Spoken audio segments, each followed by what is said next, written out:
Good evening. I'm going to try this one more time. Good evening. Good evening. It is such an honor for me to welcome you back. How was your day? No, I don't sound like it. How was the day? Awesome, awesome, awesome.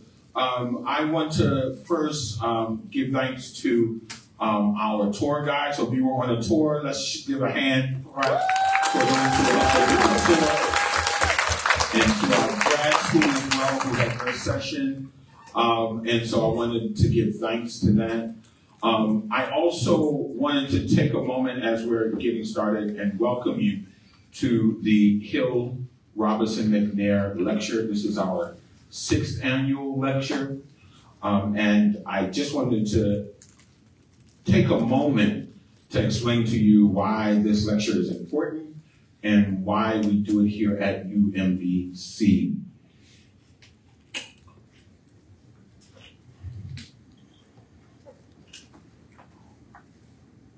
We take a moment to give thanks. I want to honor 2 people, and I know one for sure is watching on Facebook Live, so we are on Facebook Live right now, and to give honor to them as this lecture is named in their honor. We honor Cynthia Hill, who was the former UMBC Associate Provost and the founding UMBC McNair Director. And everyone say, hi, Ms. Hill. Hi, Ms. Hill. Because I'm sure she is watching on Facebook. She sent us a message, where's the link? Where's the link? But she's in Ohio now with her family and is enjoying her retirement there. But we stand on her shoulders, as well as the shoulders of Dr. Thomas Robinson, who taught our McNair Scholars for 30 years, over 30 years, our research methods course, and he just retired this year. But a few years ago, so 6 years ago, when we started this lecture, I thought it was important not just to have the lecture, but to name it after those folks who were living, so that it's not just when people pass that we honor them in their presence. I wanted to give them their flowers now. And so we as a community, as a McNair family, continue every year to think of them and their work when this lecture comes. The other part of the lecture was honoring our alums and those who are in our McNair community.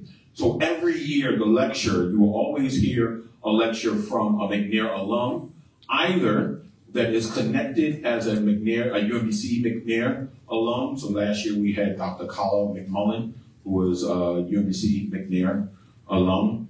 But even this year, we're honored to have Dr. Newsome, who is not a UMBC McNair alum, but she was on staff and very much connected to the UMBC community. She was our program coordinator here at McNair, and you'll hear more about that later. But also, she's a McNair alum from another institution in essence, right? And so every year, that's the goal, is that the lecturer at there is a McNair alum that has some connection to UMBC, but also has some connection to our McNair community here as well. And so we take a moment to give thanks. So remember this morning when I asked you to name folks, right, and report libations, right, giving thanks to those folks. Well, today I want us to do the same, except I'm not going to pour the water because they told me there was enough water, and it's water enough.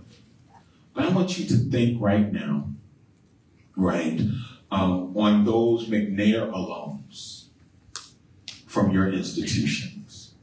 Maybe they graduated last year. Maybe you don't know their names. You just remember seeing them, their faces. Maybe they were at your interview, right? Maybe they were ones who you've seen pictures of. Maybe it was ones that you've heard your directors talk about, but you might not have even seen them. Do you recognize that you stand on their shoulders? Do you recognize that you are where you are because of them? So I just want to take a moment, as this is really a session where we honor the greatness in the McNair community, because our McNair scholars are brilliant and go out and do amazing things in the world. So let's just take a moment to give thanks.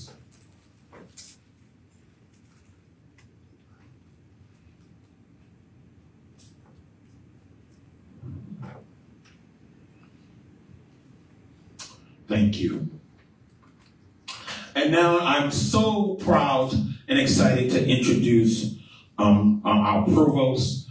He is new to the UMBC community. And one of the things, even in just talking with him, I'm very excited about the way in which he moves and connects at UMBC and even in this space. And so Dr. Van Dolman, if you could come on up. And he is new to, like, literally, when I say new, what, 2 months? 2.5 months. So let's give him a warm McNair welcome as he welcomes you to UMBC. Thank you.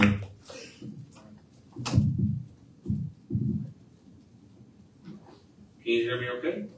Yeah. Good. Good evening. How are you all doing? This is pretty impressive that you're all here after a long day. It shows me your dedication to everything you do. I'm not going to talk for long because you're not able to hear from me. I just want to thank you for being at UMBC today. This is an incredibly special place to me. And I've only been here a few months. I know you've toured campus, seen places. The most special thing about this place is the people. They run this place. They make it as good as it is. And it's really special and incredible. I know every university will say that its people are the best. But there's so many people here that are here and stay here because of the values, all the work that's rooted in at UMBC. And it starts with, and it really is about 2 words: inclusive excellence. Many universities say it, we act on it, and the president and I, our commitment is that we're going to lead the nation at all levels in inclusive excellence in the coming decade. And that's what we, in every conversation we have with people, we talk about this. We think we can do this because we've done it at the undergrad level. So the next logical step is to do it at the graduate level, faculty hiring, everywhere. So I want you to know that that's our commitment. This is a special place because of that. This is not about UMBC, it's about you. I'm humbled to be here with you. I know that being part of the McNair program, going through all the work that you have to do, all the experiences, can sometimes be difficult, but it's also a unique opportunity. As a faculty member, I've worked with many McNair students across the country, and I've seen them go to places they never thought they would ever go. They never thought were imaginable. You're part of that process and that journey, and you've chosen to be on that journey. And please give yourself a round of applause for being on that journey. Yeah.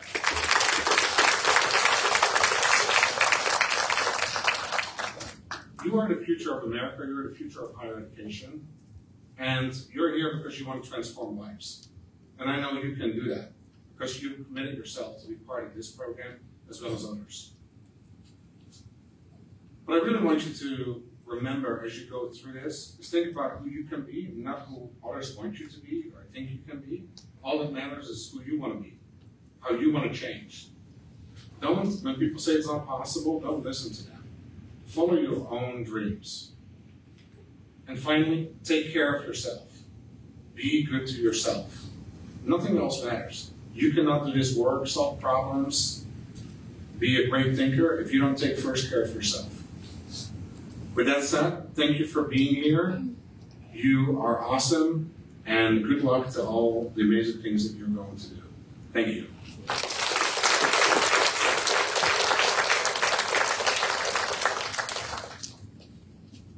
And we appreciate your presence here with us, so thank you. And just so you all get an idea, the Provost's office is sort of like, if you have the president, it's up there, right? And they help to see a lot of they're responsible for the academics of the space. And so having his presence and also our program reports to the Provost's office as well, so having the support of that office means a whole lot to us. So we thank him for his presence here just to share with you. And so the next thing,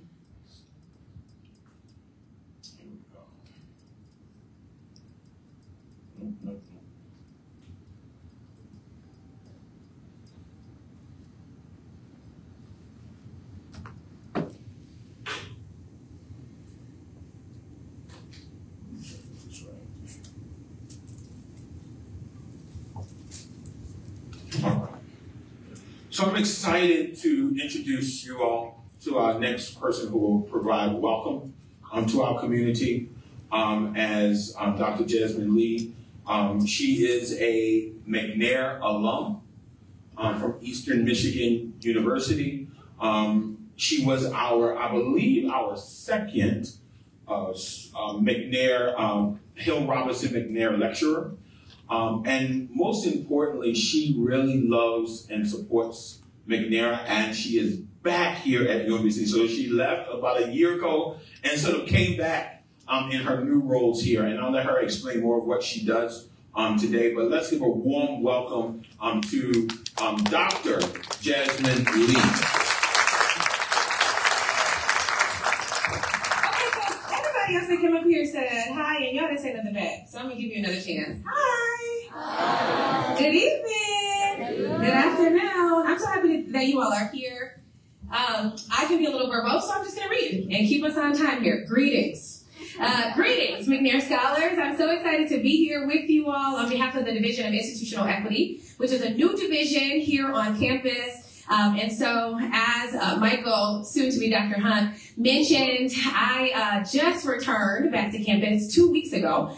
So this is my second week back on campus, and I'm so thrilled to be back here. And I was sharing with Michael that my first year here, 7 years ago, the very first thing I did was welcome McNair Scholars as a part of the Torchbearers Institute. And here I am, 5 years later, 7 years later, I don't know why I said 5, and my first thing to do is welcome McNair Scholars again. And so I'm really thrilled to have that opportunity to do that.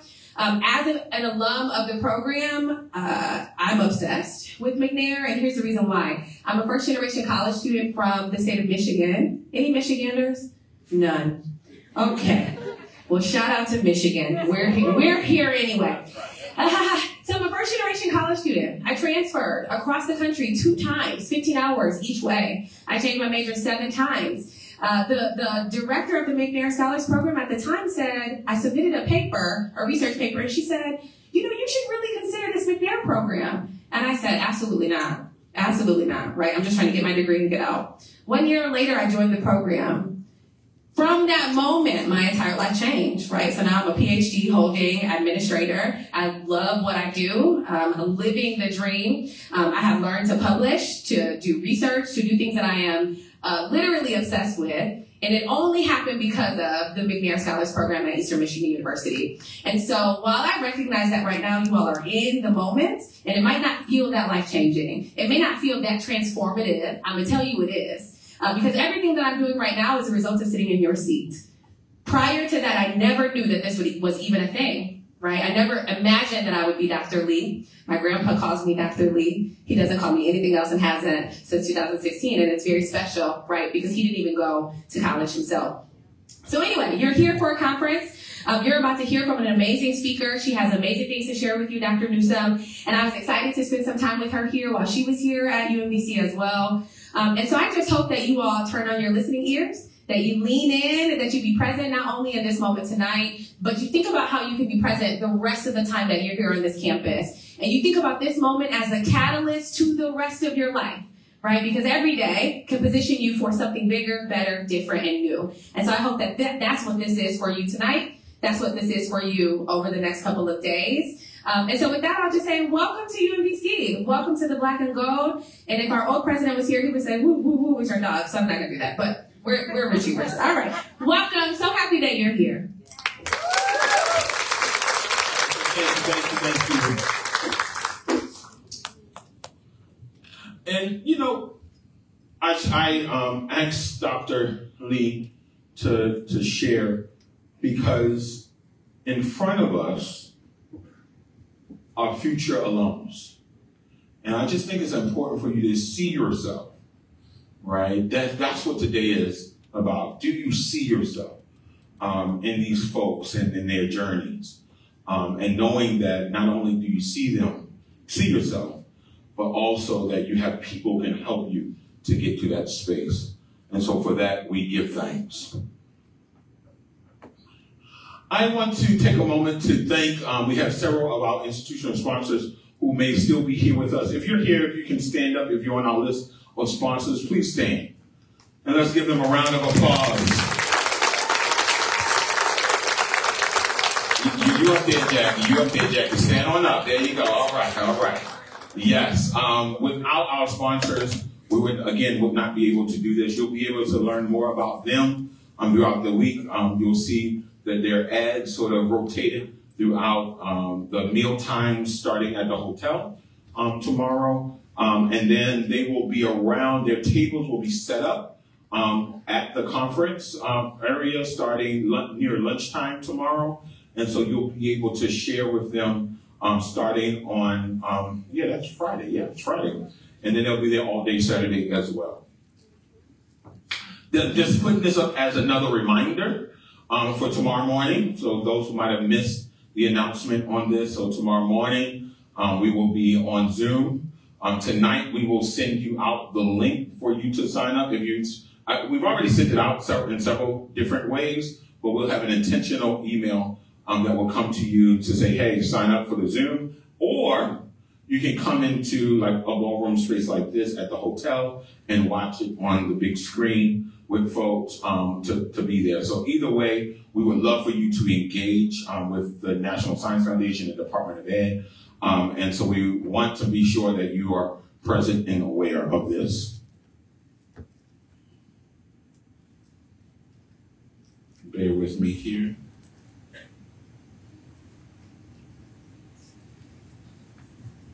And I'm going to skip this one. We're going to come back to this near the end. And now I am going to ask for our own Jawan. You ready? You ready? And so as we talk about alums, we were in the office the other day as the staff deciding like who would introduce Dr. Newsome. And I'm going to take privilege right now and let y'all know that I am so grateful for Dr. Newsome in so many ways, having been a part of our programming with us. And you'll hear more on tomorrow, right? Oh, yeah. Can I talk about that? So tomorrow, I'm very excited, y'all. Tomorrow, I get to be Oprah. So I am Oprah. I will not be giving away cars. But I will be giving away lunch. So you get a lunch, you get a lunch, you get a lunch tomorrow. But at lunch tomorrow, Dr. Newsome and I will be having a fireside chat that y'all get to come and listen in on. And I have questions and stuff to ask her on your behalf. And then there'll be time for you to ask questions. And so you'll hear me gushing over her then, because I'm just so proud of her and excited for what she's done and accomplished, that we wanted to make sure that she had this opportunity after receiving her PhD last year. Come on, give her a round of applause. While being a part of our program as coordinator. And so we wanted her to have a time with you all. And so you're going to hear her work today. You're going to be able to ask her questions tomorrow. But then we were sitting in the office, deciding who would introduce her. I'm just going to say I am grateful that I have students who also show that love for her. And there was no, it was immediate, Joanne jumped, I'll do it. And so I am grateful for Joanne, who will come forward and introduce our keynote officially.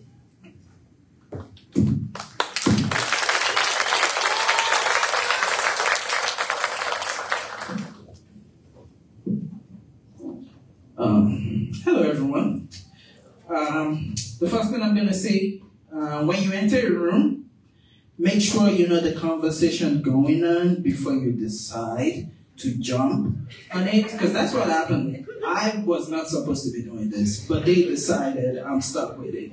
So I'm here, but I do enjoy this. I'm going to enjoy introducing our lovely Dr. Antoinette Newsome. She has been with us, but then she left, but she's back now. But that's a long story. Let me get into it. Hello, everyone. Again, good evening, everyone. Good evening. Come on, a little bit louder than that. Good evening, everyone. Good evening. Perfect. Well, sorry. This is new.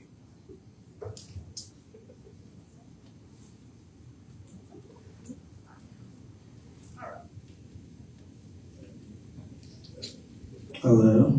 Much perfect. All right. I hope everyone has been enjoying their stay at Baltimore, and I hope you've been having a wonderful day. If, again, you haven't had a chance to explore Baltimore yet, don't worry, there's going to be time. You have tomorrow and Saturday to do that. Just keep that in mind, because Baltimore is a beautiful city. All right? So, with that said, again, my name is Juwan Ajayi. I am an alumni of the UMBC McNair Program. I am part of room 28. I almost forgot. But I'm currently a graduate student at North Carolina State University in electrical engineering, focusing on power system and power electronics. It is truly an honor to be here with you all today and sharing this space with such many brilliant minds and advocates for higher education. As a former McNair scholar and also a former, as we like to call it, trio family alumni, in middle school I did educational talent search. Maybe not everybody knows that, but it exists. Look it up. All right? So, as someone that has really been part of the trio family, I'm really glad and happy that I'm able to do this and really see everybody grow over time. And tonight it is my honor to introduce our keynote speaker, Dr. Antoinette Newsome.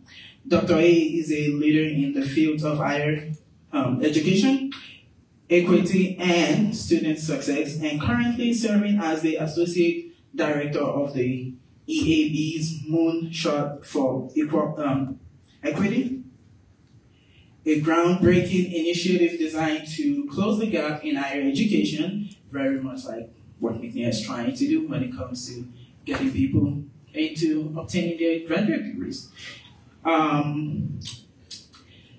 To close the gap in higher education and improve student outcome across the country. So a journey in academia is both inspiring and deeply rooted in her own lived experience as a proud McNair alum from the University of North Carolina at Chapel Hill, where she earned her BA in Management in Society. Dr. A knows firsthand the challenge and triumph of being a low-income, first-generation college student. As a Black and mixed-race woman, she has made it our life works to center the voice and experience of marginalized community and ensuring that these identities are not only acknowledged but also elevated within the higher education. Dr. A holds a PhD in higher education, student affairs, and international education policy from the University of Maryland, College Park, and a MA in college student personnel from Bowling Green State University. Right. While working on her PhD, again, as we mentioned, she was our program coordinator. She was doing that during that time. So imagine how extremely challenging that is, and she was able to come up on top, as always.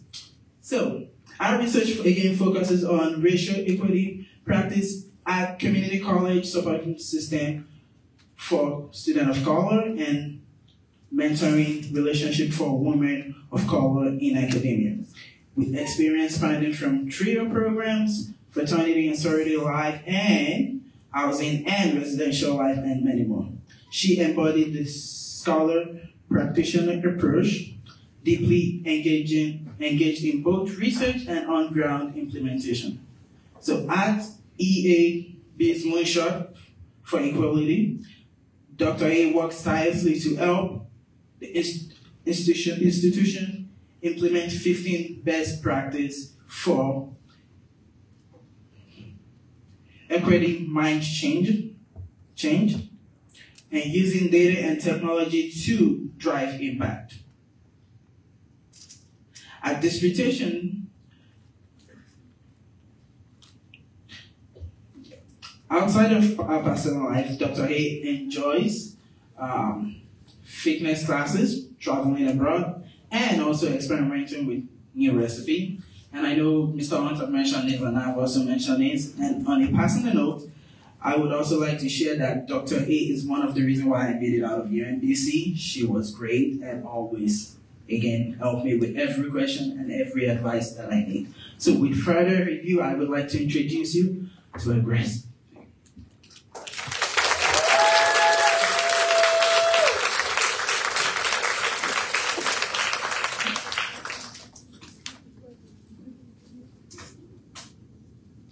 Hello? Okay, awesome. All right. Well, they're pulling up my presentation.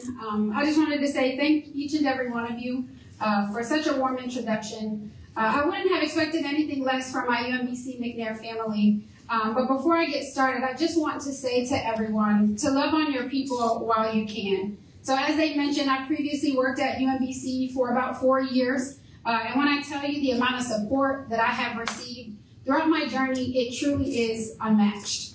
And so it's a huge part of how I got to stand before you today, and I couldn't be more grateful. So remember to love on your people. Okay, so that was my short commercial break. I think we're ready. All right. So I know you all came here to learn about the research that I've done and how it connects to what I am currently doing. But I can't even begin to talk about research or things that I love, like working to eliminate equity gaps in higher education, without sharing a little bit about my own personal identities and experiences that have shaped my work. As you may know, as many of you may know, in research, they call this positionality. So my identities help to shape the way that I view my research and helps the way that I frame my understanding, how I understand folks who I've interviewed, their perspectives, and it helps to provide insight into how I understand their experiences through the research process. So I have to start off with a short story. So I grew up as the youngest of 11 children. Most of us are in that photo on the left-hand side. I know, that's a lot of kids. but what I've learned, who I've become, and what you see today stems from the vast experiences, both good and bad, may I add, of my upbringing.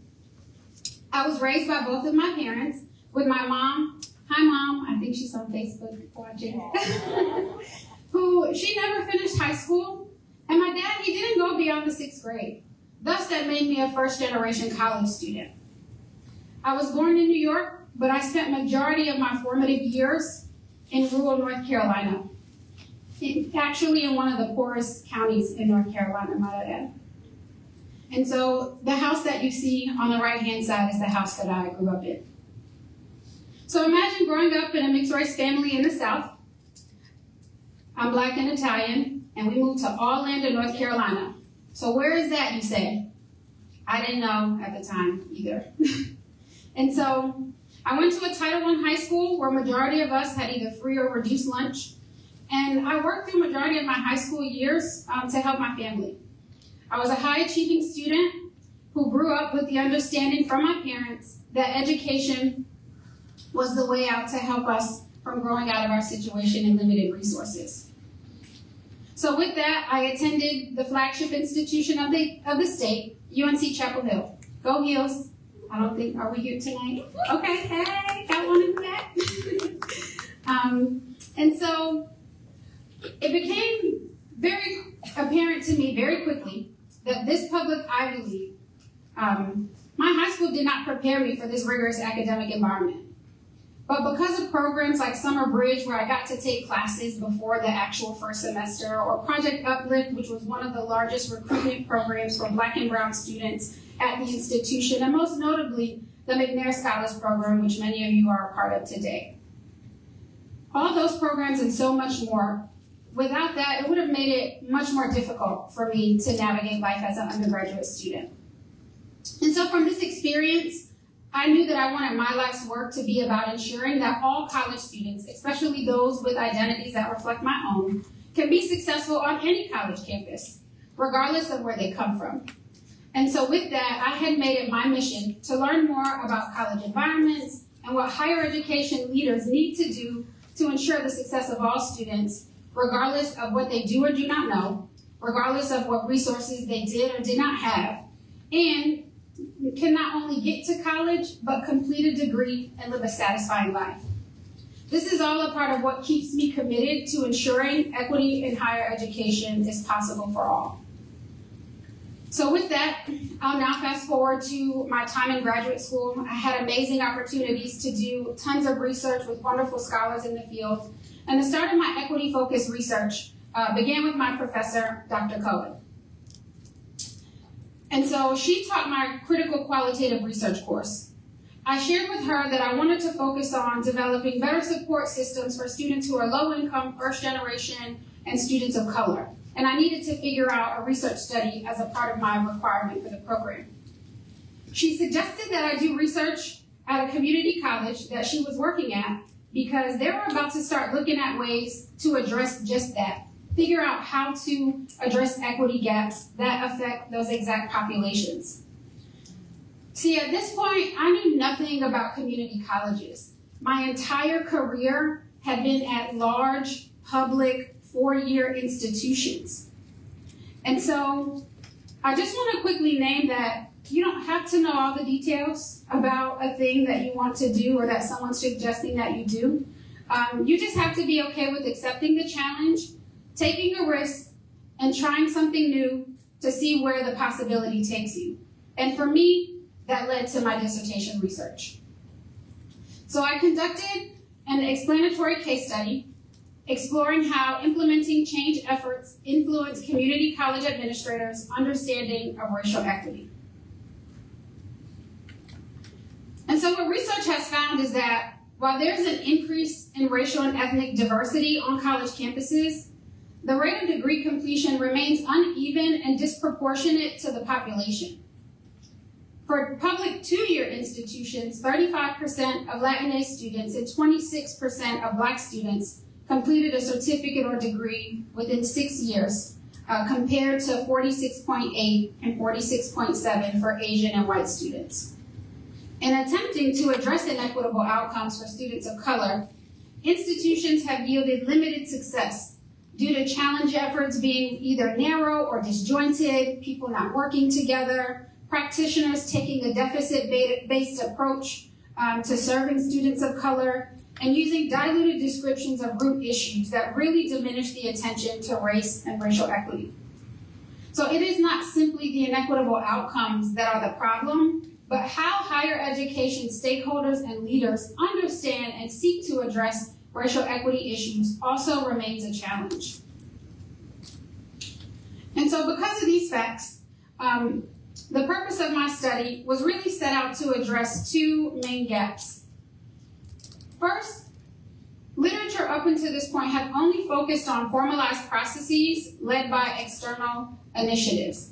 And what I mean by this is that the literature only discussed schools who were doing equity-based work with the support of outside entities like the American Association of Colleges and Universities or the American Council of Education. And scholars have noted that there's actually fewer studies about equity efforts at community colleges and how leaders unlearn normative and problematic perspectives. And so with my study, I focused on how an institution engaged in a self-directed process. So they did this all on their own, just within the knowledge that they had from the leaders on their campus at that time, who was fully developed by their local leadership, thinking about their institutional context and resources. And so I wanted to contribute to the literature in this way by examining this community college and their leaders' understanding of racial equity, specifically in the Mid-Atlantic region of the United States, because much of the research at that time, and even now, is about equity-based policies that focus on work happening in California. And as we know, West Coast and East Coast, there's just different lifestyles, different resources, different life experiences. So I wanted to situate it within the Eastern context. So with this knowledge, I then sought out to address these two research questions. So how, if at all, do individuals engaged in an organizational change process at their institution evolve in their understanding of racial equity over time? And what experiences, what opportunities, what relationships influence how they define and understand racial equity? And then how, if at all, do their roles influence how individuals think about and engage in the process of implementing racial equity-based practices? You all with me so far? Good? All right. So in order to do my study, I utilized two conceptual frameworks. The first one being equity-mindedness. And so what equity-mindedness is that it's defined as a schema for understanding what causes equity gaps in outcomes, as well as the much-needed action to close those gaps. So it has 5 principles, which means being race conscious, so we actually have to name race within the outcomes that we see. It also includes being institutionally focused, and what that means is that we as an institution and the leaders have to say, hey, it's on us to change our policies rather than expecting the student to come in and to change themselves, right? There's things that we're doing that's serving as barriers for them. So how do we take an inward look at our own selves to figure this out? Also, evidence-based. So how are we using data to tell us, well, where are the issues? Is it in the psych class? Is it in academic advising? So really using data to drive where we put our efforts at. Being systemically aware, right? There's systems all over, in higher education, even in the outside world, and so making sure that we're taking a systemic approach to this work. And being action-oriented. And what this means is that each person at the institution, from the groundskeeper all the way up to the president, right, plays a role in engaging, in helping us to figure out how to close these gaps. And so as a seminal concept to apply to this equity-based study, this framework really helped me to answer my first research question by determining if and how practitioners' definition of racial equity reflected the 5 principles. Next is shared equity leadership. And so this has 3 elements that occur in a mutually reinforcing cycle. The first one being that individuals have to complete a personal, critical, conscious journey. So what that means is that I might have to take a look at some of my own biases, right, that I may use, the lens that I use as I show up in this work. And that's why positionality is so important. The second is the shared values, right? The values that are among the leadership team members. And so these are the blue elements in the middle of the circle. And these are things like self-accountability, vulnerability, being uncomfortable. These are going to be some of the things that these leaders may or may not experience as they have these difficult conversations to address racial equity on their campus. And the third is a set of practices where leaders enact them to create more equitable outcomes. So these are the things that we're going to want them to do, right? We're going to want them to challenge the status quo. We're going to want them to take a systemic lens and perspective to these issues. And so applying this framework helped to guide my first research question to determine if and how the practices came about in their experiences and understanding. And then specifically for my second research question, I examined if and how the framework's values and practices were used by the participants in their roles. And so in order to conduct the study, I conducted a single site explanatory case study. So I had one institution that was the one site focusing on the leaders there. And this type of study asks how and why questions. And this methodology is described as one that is in a bounded phenomenon within a real world context. And so the bound is being in the Mid-Atlantic region, focusing on that one institution. And a case study also allows for rich details of real life encounters and for the research to consider the voice and perspective of the participants in the study using multiple data sources. And so to share a little bit more about Mid-Atlantic Community College, as I called it, or MAC for short, this is the same site where I conducted my pilot study, the same study that Dr. Cohen had helped me to do at the beginning stages of my dissertation, of my doctoral journey. And so MAC is a public 2-year college with more than 12,000 students, and they have 85 degrees and certificate programs. And their student body is predominantly white, with about 43% identifying as students of color. And relevant to this study is MAC's racial equity efforts. So I specifically focused on those who had engaged with the strategic work group and the racial equity implementation team. And so regarding my sample, I ended up using purposeful sampling, which allowed me to identify specific individuals that would provide rich descriptions. And so in my sample, I had 5 participants from my pilot study. So what is unique about this is that I actually got to follow these leaders for over 2 years. And as you all will learn as you get closer to your dissertation studies, that sometimes you might not get that long to really examine change over time. So I was in a unique place to have seen so much change in 2+ years with these leaders, which allowed me to have so much more rich data. And so these 5 participants, most of them were in academic affairs. One was in institutional development, and then one in student affairs. And so I also had mostly senior leaders at the college with 1 faculty member and 1 staff member. And so again, just wanting to give you all this context as I begin to share their story so that you can understand their position on campus and how that may have influenced the information that they shared with me. And so how I gathered all this information, and y'all, it was a lot. There was a lot of interviews, there was a lot of meetings, there was a lot of notes. But what I did is that I had the participants complete a questionnaire, so I had quick access to easy information about their identities and about their roles at the institution. I also engaged in participant observations, and this allowed me to attend their monthly meetings and participate in various workshops, not just as observing how they engage in these spaces, but to even facilitate some of the sessions, which was a unique experience. And then I conducted 2 semi-structured interviews and then engaged in taking a look at various documents across the institution, but specifically the ones developed by the racial equity teams, including their reports and dashboards.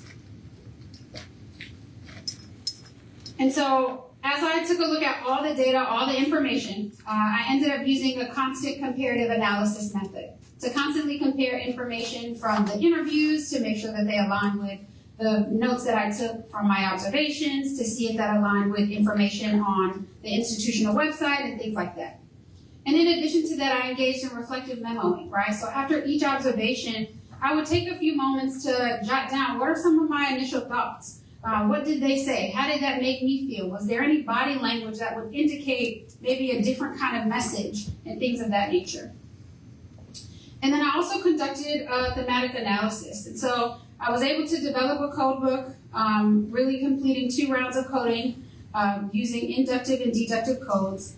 And then as a result of engaging in several rounds of coding, it allowed me to really refine the codes into themes, which I actually share with you all in a moment, which helped me to unleash some of my findings.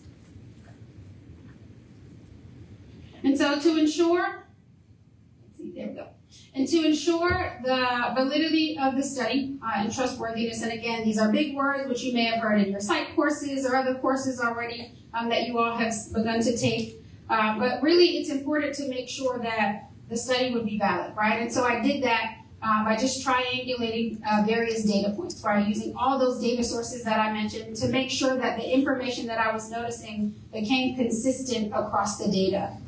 I also engaged with each of the members again, right? Checking with them to make sure that what I'm sharing is in a manner that they wanted it to be articulated. And so I did member checking by allowing the participants to review their transcripts, confirm the data, and then I also debriefed with my peers, right? So I got to talk with my peers about what it was that I was finding and having them help me make sense of the research. And they had been a part of my journey for a while. And what I will say here too, right, is as you prepare for this doctoral journey, it is almost impossible to do it alone. And so you want to remember to keep your community and to keep your people close throughout that time. And so my cohort who I came with and other friends that I made along the way really helped me to make sense of the work that I'm about to share with you. So now to the good stuff, or at least I thought it was good. Here are my findings, right? But before I could even talk about how the participants started to define racial equity, I wanted to provide a definition within their particular context of how the institution had talked about it. So Mack's working definition of racial equity as a state in which a person's race will no longer produce unequal benefits and or burdens. It also centers race as a way to eliminate policies, practices, procedures that disproportionately impact people of color and BIPOC individuals. So when thinking about racial equity and outcomes at MAC, this is what they seek to achieve. In addition to their definition, the literature also says that racial equity is when the proportion of degree completion is roughly equal to the representation of each racial group on campus. So if there are 43% students of color on their campus, that means that the graduation rate for that same population should be 43% or higher, because you want it to reflect their representation on campus. And so with this context in mind, I want to share the participants' early understanding of racial equity prior to engaging with the racial equity efforts at MAC. And so words that they would use and how they would define it include things like equality, or things that really were deficit-based thinking, where they blamed the student for their inequities, rather than thinking about maybe it's something that I'm doing in my practice, or maybe it's the way that I'm engaging with particular student groups. And a lot of their definitions had centered whiteness. But after they had engaged with the strategic work group and the racial equity implementation team, participants then became more institutionally focused. So they now started to question their own practices to say, hey, why are we putting a hold on a student's account for this reason? Can we just remove it so that we're not preventing them from being able to register for these courses? Because if they don't register on time, that class is going to be full and now they have to wait another semester, right? So being able to think about taking a look at the institution and what we can do to address those barriers. Their language also became more race conscious. So people started saying the hard stuff, right? Saying Black students or Latinx students, like saying the actual demographic groups that were being impacted. And that was really hard for some people. And then in addition to that, they really went to the data and remained evidence-based, using the data to help them understand where are our issues and what do we need to do to address them. And so I'll highlight just two areas. So here I'm focusing on being institutionally focused, and one of my participants, his name is Stephen, He is a Black male senior leader in academic affairs, and he shared that this is how he shared being more institutionally focused by stating, "We all have a role to play in this. It's not just the academic affairs area, and that people should not come forward and say the problem is the students. The problem is us." And so what this quote demonstrates is that Stephen and other participants now see MAC and its practitioners as needing to take responsibility for creating equity, instead of blaming the students for the reason as to why that might be the case. Here we have a quote from Eric. Eric is a white male. He's a senior leader in academic affairs, and he demonstrated being more race conscious by stating, "I'm thinking more about equity. What are the privileges that are afforded to me that other people have to figure out a way to work around? And how does the fact that they have to work around that impact their ability to be comfortable in these spaces and work a certain way?" And so Eric is now more conscious about how his privileges as a white person, how that shows up in his day-to-day practice, and is now more mindful of how the race of those that he engages with may influence their interactions and ultimately shape in the person's experience and the experience of the students. And regarding the experiences, opportunities, and relationships that influence how participants defined and understood racial equity, I had found that professional development opportunities at MAC, such as serving on the President's Diversity Council and their engagement with their strategic work group and the racial equity implementation team, were influential to their understanding, as well as personal experiences, such as racialized experiences for Black participants and participating in affinity spaces as integral into their evolved understanding of racial equity. And so I'll specifically highlight elements of the strategic work group and implementation team. So participants described components of a conducive learning environment that allowed them to be open and honest with themselves and with each other. And what I would say about this work is that without openness, without honesty, it's going to be really hard to make change. But what ended up happening is that these leaders started to display levels of vulnerability and became comfortable with saying what they did or did not know well regarding issues of equity. And a lot of this had to do with summer 2020, with the death of Breonna Taylor, with the death of George Floyd, with us really having this moment of racial reckoning in the United States, then followed by COVID, exacerbating the inequities across various industries, in healthcare, in service work, and all the things that we've experienced over the last few years. But again, it was being able to engage in this open conversation. What really was the catalyst to this is that they had a dynamic facilitator. At the time, there was a director of their DEI initiatives, where the skills of this person, that one person described as, she gives folks license to be uncomfortable and demonstrated ways of working through challenging conversations. And also, much of the team's conversations, they were held during meetings, and this allowed for them to process real-life happenings, as I mentioned, in the wake of Black Lives Matter protests, national rhetoric against race and racism, and the pandemic. And these issues remain front and center due to the constant exposure of these racial issues and racism in national news.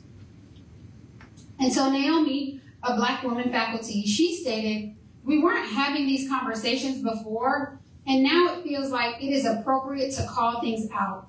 And this has been a shift and a change at the college."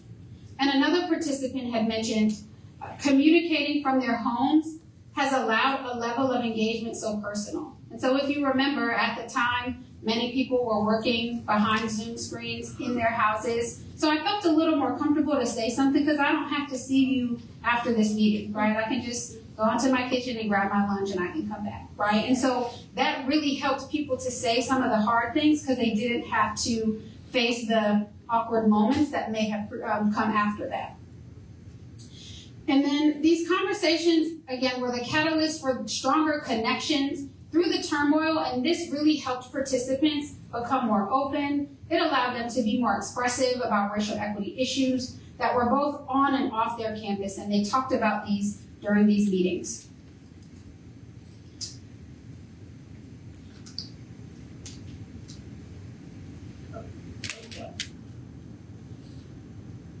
All right.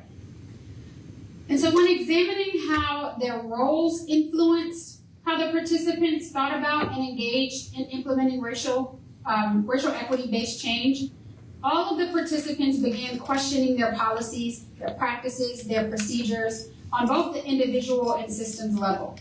And so those in academic affairs and institutional development, they focus more time towards racial equity efforts within their respective departments. So they were making it a priority to ensure that during their staff meetings, they would talk about these issues. They would bring up the data so that there could be conversations amongst their teams.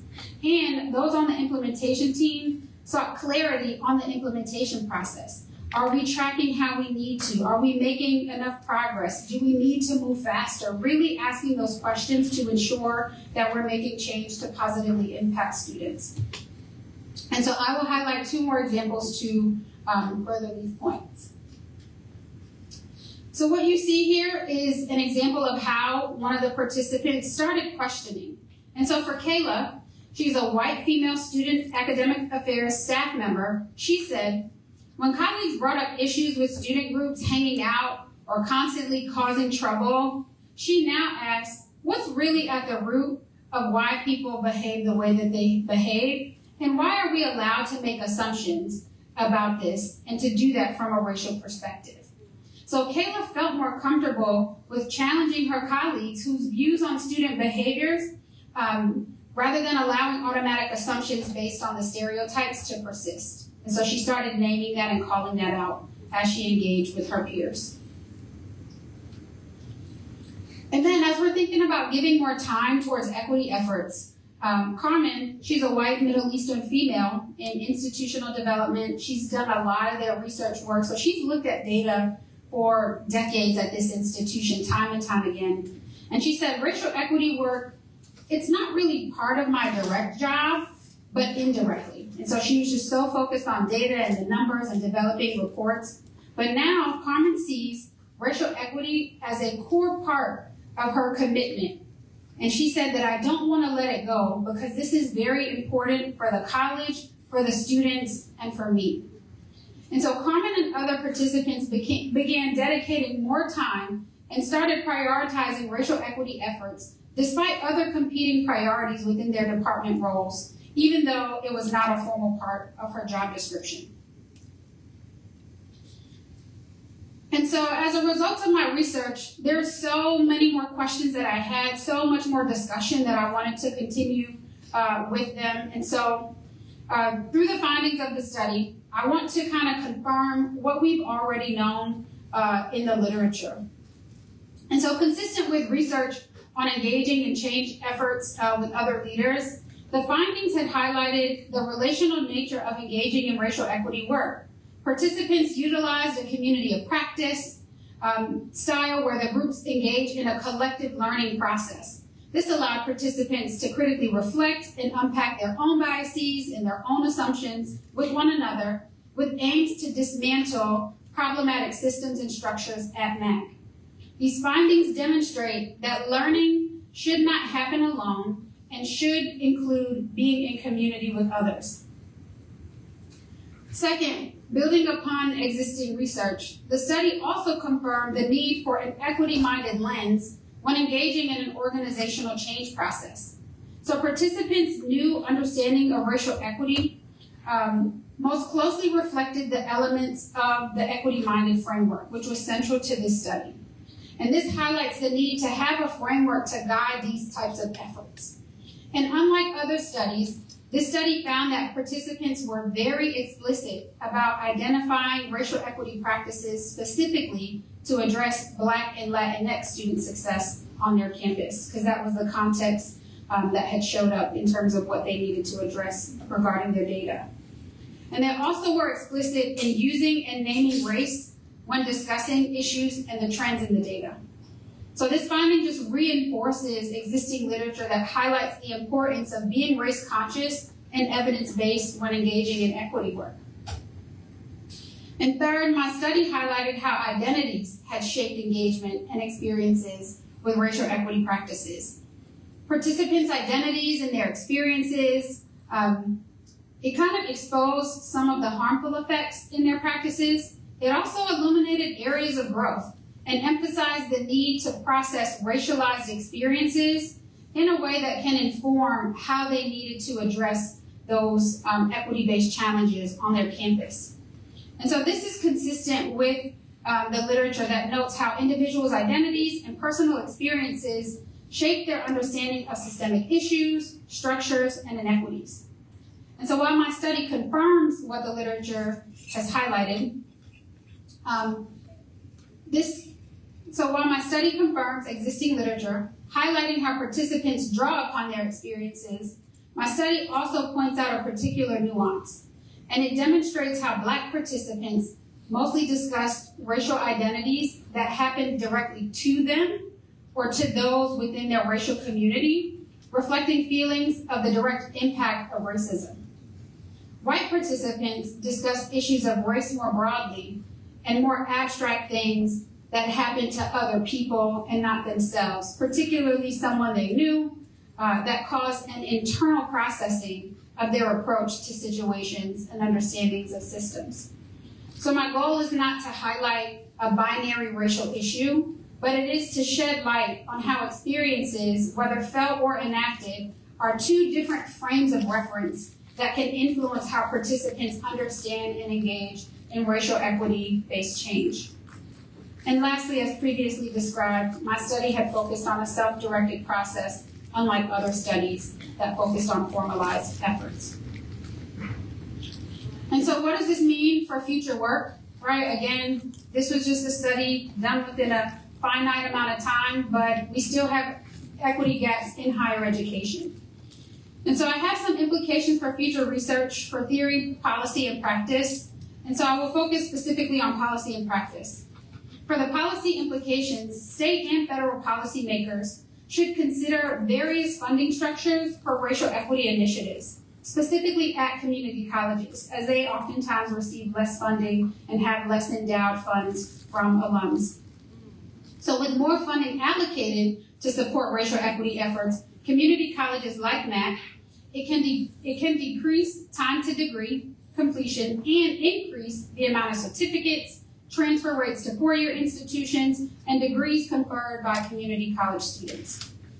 And participants had learned more about their own privileges and biases through engaging in a community of practice learning process. Thus, I also suggest that policymakers connect with these higher ed leaders to develop concrete relationships with educators and practitioners and scholars who engage in DEI work to understand and learn more about the benefits and impact of DEI efforts on college students. And regarding practice, which can be applicable for any institutional context, is that it is also important for those leading the charge of racial equity efforts to include all areas of the college. More specifically, there should be efforts supported from academic affairs, student affairs, institutional research, and all other departments across the campus. Higher education has been so used to working in silos, in my bubble, on this side of campus, not talking to the person across the way, and that is how we limit the change that we can make when we operate in that manner. And so all faculty, staff, administrators, they should see themselves as contributors to racial equity-based change. So this requires a college-wide effort for such initiatives to be communicated effectively to leaders and within their departments so that the onus is just not placed on one person or one office, which oftentimes is the Office of Diversity, Equity, and Inclusion. So practitioners need to engage in continual education around concepts of racial equity and equity-mindedness and other relevant equity concepts to expand their knowledge, skills, and abilities through a community of practice learning process relevant for practitioners at all institution types so that they can help any student regardless of who they are. And so these are things that I have found, and there's so much more within the rich stories of these leaders that there's There's more within the rich stories of these leaders than what I have time today to share. But what I want to do is that I want to share with you how this has actually helped me to know what it is that I wanted to do in my career. So I knew I wanted to continue to learn about how to support higher education leaders on a larger scale. How do I get to impact systems within higher education? And so I know that I started with a story, and so I will also end with a story. I guess I just really like stories.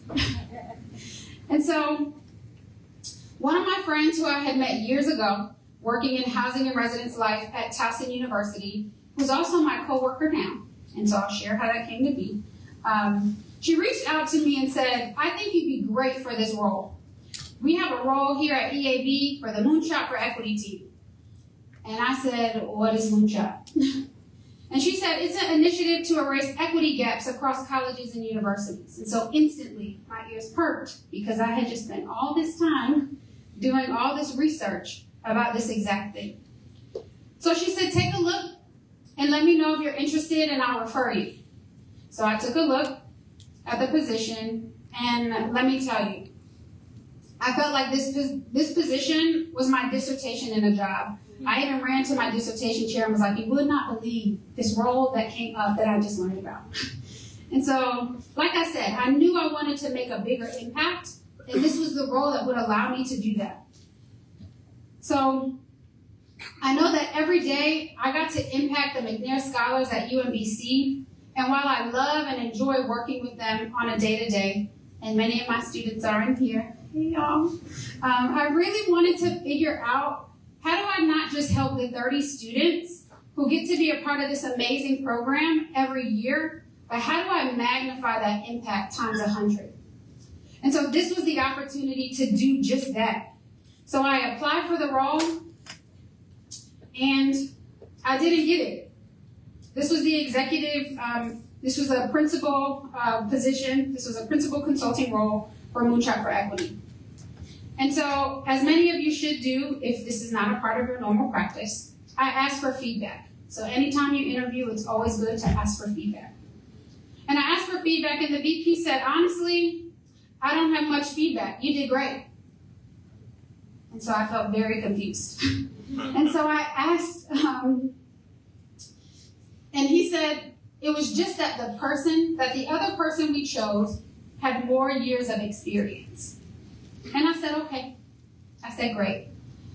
And this was not the first time that I had heard this response in my career. Every time that I had went for a higher position, oftentimes the feedback was, there's nothing wrong with you. It's just that the other person had more years. So when I heard it, I wasn't even bothered because I was used to the review. And I was just like, okay. But then he said, we should have more positions opening up in the department, and I would love for you to apply. So when he said, love for you to apply, I knew that I must have said something good if he wanted to circle the block, as the young kids say, right? And so I was like, okay, great. Let me know if something comes. I would love to explore. So later on, I went to the side and I asked my friend, I said, who got it? And so, do you know that the person that got that role, she said, oh, we hired Terry Houston. I said, no way. She was like, what? Terry Houston. She was the woman that used to be my supervisor in undergrad at UNC Chapel Hill for the Project Uplift program, which was the largest recruiting program for Black and brown students on that campus. So I told you, I had engaged in all these support programs, Project Uplift, Summer Bridge, but for her to say, Terry Houston got the role, I said, oh, y'all picked a great one. She was the director of this program for decades. And I share this story with you because it was a reminder to myself that, one, I got to compete with a Terry Houston. Terry Houston has 30 plus years of experience in DBI in higher education. She had ran the top program of the flagship institution of the state. And I was able to apply for the same role that she did and to keep up.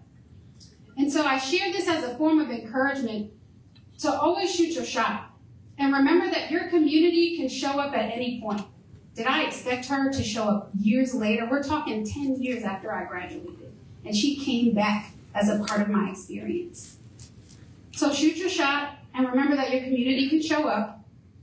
And even though I didn't get the role, the beauty in this is that I got the position directly under her, and I had the amazing opportunity to learn with and from her as my supervisor again, but in a capacity where she has so much experience in this area that she could pour into me. And that is now what I get to do on a day-to-day, is apply what she has taught me to really go after helping to eliminate gaps on campus. So what I get to do is I'm a part of the Moonshot for Equity team, and I get to work with community colleges, university leaders across the country to help them and their leaders figure out, how do I eliminate gaps on my campus? How do I close the gap for Pell-eligible and low-income students? How do I close the gap in graduation and retention rates for first-generation students? How do I get to close the gap for students of color? Because let me say, the systems of higher education, they were not designed with us in mind. Since its inception, higher education was built for white men. Now, the landscape of higher ed has drastically changed since the 1800s, since it began. But some of those same systems are still very much present today. So I could not be more excited to see the research that I have done in my doctoral program being applied each and every day in the role that I have at EAB, working with Moonshot for Equity, where our goal is to help eliminate equity gaps and to partner with any institution that is willing to take on that challenge. I always say, to keep myself encouraged, is that the work is really hard, y'all. Like, it is really, really difficult, but the work is worthwhile. Yeah. Because the work that I get to do, it ensures that each and every one of you sitting out here today, that you don't just get to sit here, you get to then go on and graduate and do great things. And so I will close with this. So to think that I, myself, back at UNC Chapel Hill, I started off, just like many of you in these seats, as a McNair Scholar, feeling a little unsure, or maybe a lot unsure, about what I'm supposed to do, not knowing much about research at the time outside of my one McNair research study, but I understood one thing, that my goal was to use higher education as my platform to make a better life for my family and for my loved ones. And so I stand before you today as Dr. A, that kind of rhymes, a little bit, with parents who didn't go beyond the 6th grade or high school, to remind you that your wildest dreams are possible. Take what you love and turn it into action. Give it all that you have, and you too will make positive change in the world. And so I just want to say thank you all so much for tonight, for being here, for your attentiveness, and for engaging, not just here this evening, but throughout the remainder of the conference. And my hope is that at least one of you are left feeling encouraged. And so with that, I want to say thank you for my time.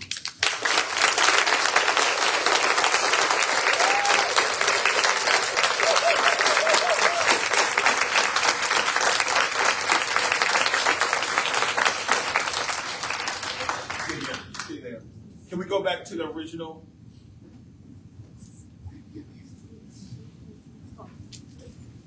Is it now time for questions? Yes. Can you all hear me? Yes. Yeah. Thank you again, Dr. Newsome. Your research and documentation lets us know that change and transformation is possible in higher education, and you're paving the way for students like us to go to grad school and have an environment that is supportive and inclusive. So we appreciate you for your work. Thank you.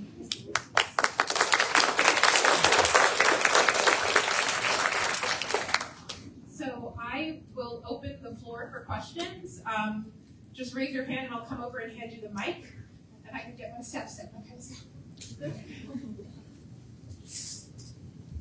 sorry, can you keep it up? I'm sorry. How you doing? My name is Kevin Powell. I'm a junior mechanical engineering major at the Southern University at Coach Mechanical College in Baton Rouge, Louisiana. I had a question because you mentioned that white people have started to have open dialogue regarding race. Do you think that the open dialogue is necessary in order to have true equity? Do I think open dialogue is necessary for? To have true equity. To have true equity. Well, if we don't talk about things, then we can't change them, right? And I think sometimes I can be an overthinker. I can think a lot of things in my head, and I can have a lot of great ideas. But if I don't tell that to anyone, then nothing's going to happen.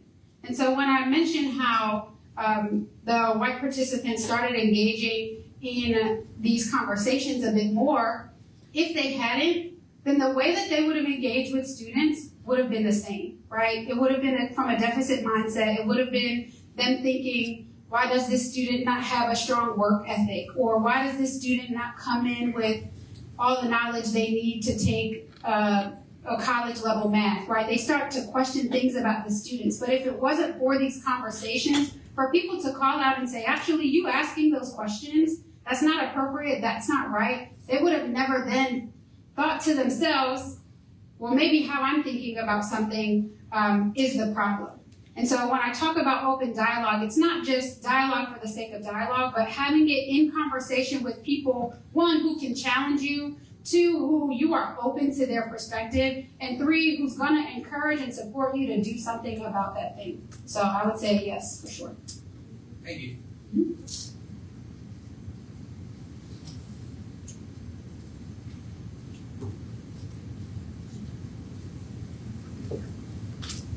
How you doing? I'm Jaden Martin, a junior mechanical engineering major at Southern University at Agricultural Mechanical College as well. My question was, do you think that this research can help even at HBCUs? Because at HBCUs we have a lot of professors who are from different demographics and things like that, and they may have the mindset that if I was able to make it, why can't you? If I was able to pull myself up by the bootstraps, why can't you? So I think that the identities and the circumstances could apply even as well in HBCU culture. Yeah. I would say for sure, right? Because it's not just, if I'm thinking about the participants, right? Like it wasn't just the white participant or even the person that was doing institutional research. It wasn't just them having a deficit lens or not asking appropriate questions. There was something about everyone. And so what I mean by that is that each and every person, even all of us here today, there's something more for us to learn. Even myself. I'm reading a lot, y'all. I'm listening to podcasts. I'm having conversations with all kinds of people because I'm not all knowing, and no one ever will be. But at least I am open to figuring out what more can I do and how can I be better. And that also is applicable to folks at HBCUs, because even then, it's not to say that all of the staff, from administration on down to faculty, on down to just regular staff members, that they always reflect the identities of the students there. That's not the case. And so I think we all have a little work to do. We just have to be open and okay with acknowledging it, and then taking the time to really figure out, okay, what do I need to do in order to have a different perspective so that I'm not just blaming my students for it. And I'll just give this quick specific example. My niece, she's at an HBCU right now, and she had named that exact thing. My professors are talking to me, they're belittling me, they're saying that we don't, we're just crybabies and all this stuff. That language doesn't encourage her as a theater major, right? And so again, when we talk like that to students, it caused her to think about, should I leave campus? She didn't even think about transferring. She's like, I'm just going to stop. And I'm like, no, right? So again, that happens on HBCU campuses, that happens on campuses like UMBC, right? But again, it's just really up to the people to take up the challenge and want to do something different to better support their students. Yes, ma'am. Thank you.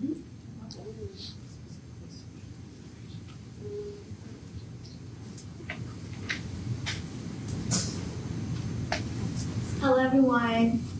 My name is Tawana Williams. I'm a senior public health major with a concentration in health and motion disease prevention at Dillon University in New Orleans, Louisiana. And my question is, what are some of the limitations that you had during the study and within your career?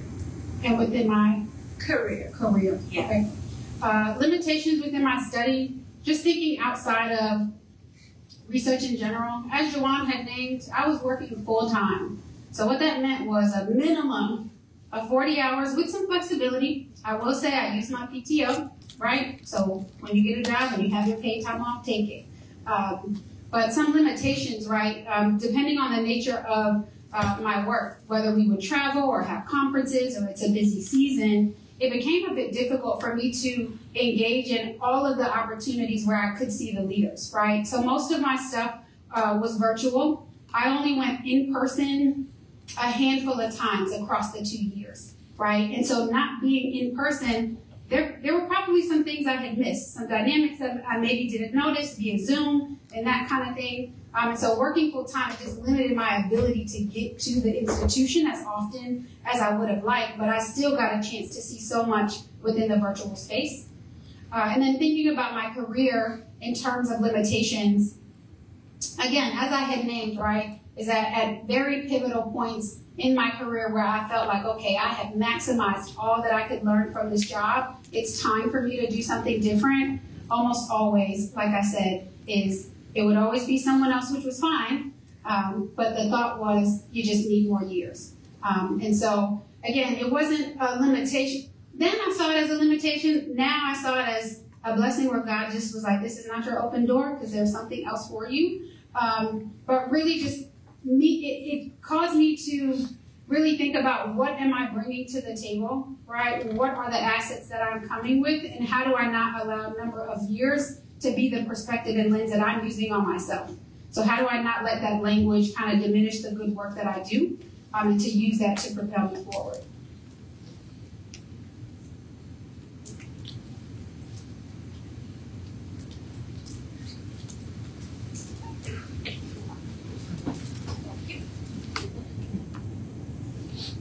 My name is Nick Hernandez. I'm a senior American Studies major at Baylor University.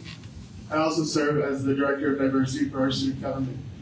How can your research be implicated at private universities in states where DEI initiatives are not permitted?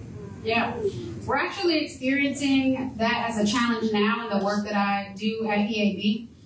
There are many countries, there are many states where their legislation has literally just said you need to get rid of DEI offices.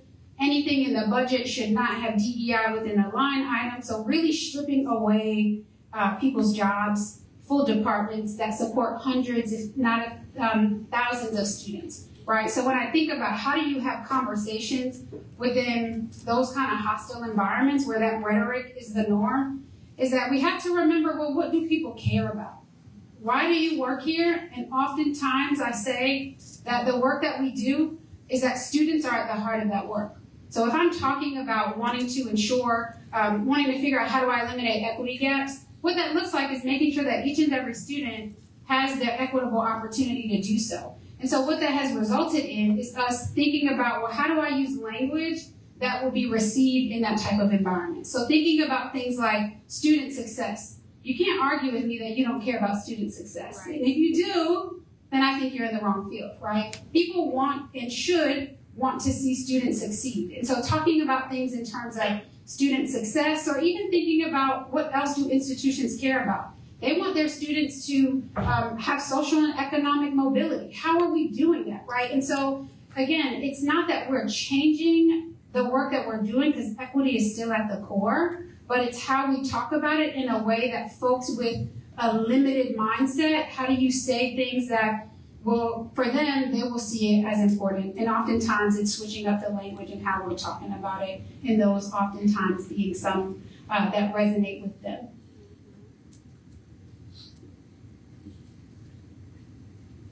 Please come.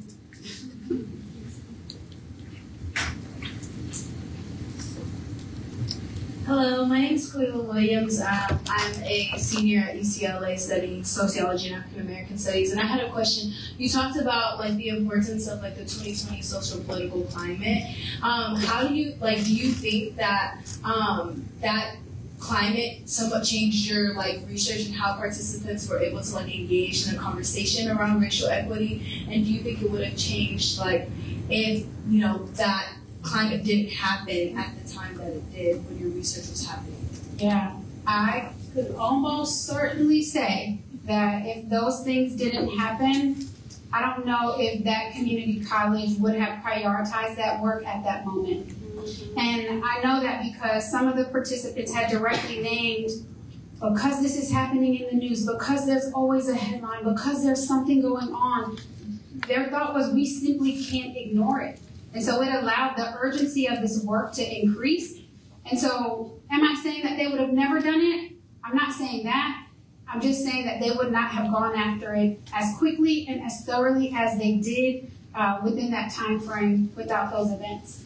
And one thing that I want to name, though, is that we had to get to a point in higher ed and just in our nation in general where we don't need to allow the deaths of Black bodies or people, right, to create urgency. We need to care despite that, right? It shouldn't be that death is the catalyst for it. Now, again, we are appreciative of the change that may come from those types of events and situations, but how do we keep this work central? How do we keep this work top of mind? And how do we ensure that it maintains a high level of importance for all leaders without it? And I think that's the challenge that we're up against right now.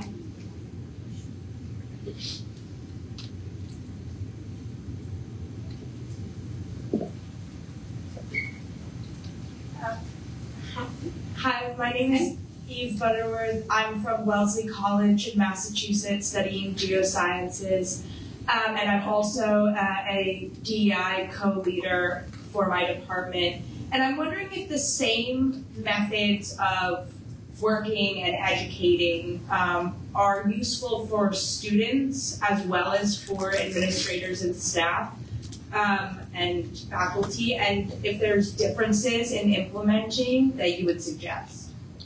Yeah, I think in terms of like the process itself, I think the means in which they can happen would be similar, right? So whether that is through intergroup dialogue, right, or engaging in a community practice, or doing some self-reflection. Like I think the process in which it happens can look similar.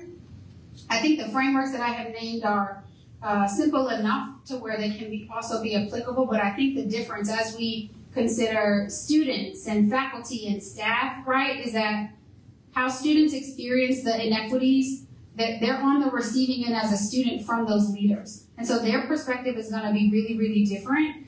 And if I may suggest, right, I think it can be a really powerful opportunity to have students engage, to talk about their experiences with faculty and staff around, and then for that to be flipped, right? So that, one, they can see and hear the experiences of the other constituent group, but doing it at the same time, I think will allow for more richer and greater conversation. But that does require people to be open, people to be vulnerable, people to really be transparent and to say the hard things, which can be tough, right? But again, as someone over here had mentioned, it's like, do we think conversation can really help? Conversation can only get us but so far, right? We have to do more, we have to take some action, but it's from those conversations that we know what direction we go and what we want to prioritize based on how people are feeling, and we can do that through those various mediums. Thank you. I think we'll end on a question submitted by one of our students. Quick, and I'll just expand on it a little bit. As many of us are people of color or students who care about issues that affect people of color, how do you, and it can be a little discouraging what we heard today, but how do we navigate, how do we stay empowered throughout this process if we're pursuing a graduate education? Yeah. As I had named, I cannot further emphasize, one, the importance of community. For me, what I can share from my experience is that I had community at work, right? Michael, my scholars, they were calling me Dr. A before it was official. So if you're talking about being encouraged, how do you utilize the people in your corner to say, hey, no, you're going to get there? Or my cousin, my partner up front, y'all need to take a nap, but I got to finish this paper. Can you wake me up, right? So sometimes it gets hard in the thick of it, but as you communicate with your people what you need and you're specific about that, also be okay to lean on them. Be okay to ask for help. I know sometimes it can be really difficult to say, hey, I'm struggling. Like, can you cook so that I can focus on it? Like, it's okay to ask for help, and you do that in community. And then thinking about the nature of the work or how things can be discouraging, I often ask myself, well, what would happen if we don't? And then that oftentimes scares me more, right? That if we continue to allow the status quo to be the standard, then my children and my children's children don't get to have a better experience. And so I think about the change work that I get to do now and how that will then impact generations even after. And like I said, it's not easy, but it's worthwhile, right? Because you all get to have a better experience than what I did 10 years ago. And then the work that you do gets to helping others within your family, within your own kind of support systems to assist them as well. So staying close to your community, advocating for yourself, saying what it is that you need, and being okay with reaching out at any moment. And you will be surprised at how much people are willing to help and to pour into you in those moments. So I just ask that you all do that whenever you need. Yeah. One more question. We actually have one more. Hello, my name is Terrence. I'm a student at Rider University with a major in psychology, a dual program, 4+1 program for counseling and mental health. My question is for programs like Moonshot and McNair Scholars. For students who are in high school, where education is very valuable and teachers tend to discourage students to pursue higher education, for DEI to be implemented in high school, what is a way that we can have these programs implemented in high schools for young students to pursue higher education? Yeah. So there are actually other entities that do this work in a K-12 setting. One of my line sisters, she actually does consulting work for like state systems of, just like the K-12 system at the superintendent office and that kind of thing. So there are other people outside of us who get to do this work on that level. But what I think is really important as we consider, how are we helping high school students, and then those high school students are the same students that get to come to our universities and our community colleges, it's that we have to do better at partnering with each other.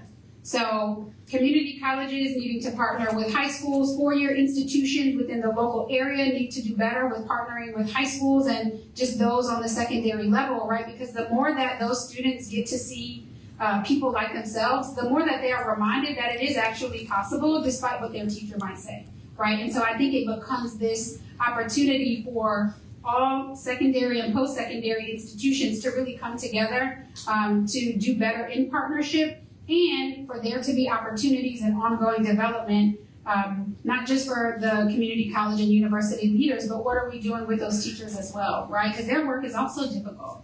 And if one thing COVID has also shown is how much we should value teachers, right? And so I think we have to start investing even at those early stages, those very formative years of those young students as they begin to prepare to come onto our campuses. Thank you. You're welcome. Let's give a round of applause to our lecturer for the day. Thank you, Dr. A. Awesome. I'm excited. Get ready for Oprah tomorrow. I want y'all prepared. I got my questions ready. I didn't even ask questions because I got mine ready for tomorrow. So I want to make sure that you all are prepared. So, give us a few moments, a few announcements to make. If you're leaving, I highly suggest you wait until I make these announcements, because you're going to miss out. And I'm not repeating them. And so, you can go to the next slide for me, please. Or no, actually, I can think, right? There we go. I got you. Thank you. So, for tomorrow, a few things to keep in mind. Badges. Please, tomorrow, make sure you have your badges for multiple things, for meal times in particular. And yes, we will ask you to go back to your room to get your badge. And if we need to then print, you need to have your, if you don't have your badge, you need to have a, you'll have to wait until everybody else gets done. And then you also will need to have your license so that we know who you are.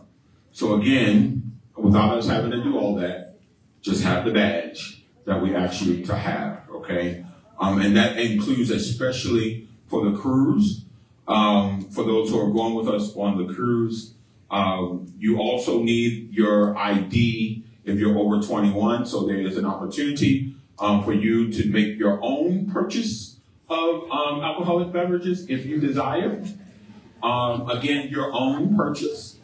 But they will be carding everybody. I believe that's how they do it. They card everybody and then put wristbands on. I think the folks who are over 21 get wristbands. I believe that's how it is. So tomorrow, you want to make sure that you have your name badge and your ID in particular for the cruise. Tomorrow morning, we will open at 7:45 for those. Some of our sponsors will have invited folks to breakfast. And so we asked you, say it again. That's Saturday, tomorrow's Friday. That's tomorrow's Friday, I'm sorry. Thank you. On tomorrow is the NSF, that's at 8:30. But on Saturday, this is what I wanted you all to know. Some of the grad reps have asked or sent emails out, especially if you filled out the form that we asked you all to do on time. They have requested to have a meal with you. However, if they are present, so some will be present during breakfast, most of them will be present during lunch. But if they are present during breakfast, and then the people filled up the room space, let's say they had 5 people and there's still space at the table, then any first come, first serve to sit with that grad rep. Does that make sense? And so at that time, so 7:45 will open the door for those who are on the list. And then at 8 o'clock, it's a free-for-all, in essence, for whatever spaces are available. And particularly those are the sponsored tables.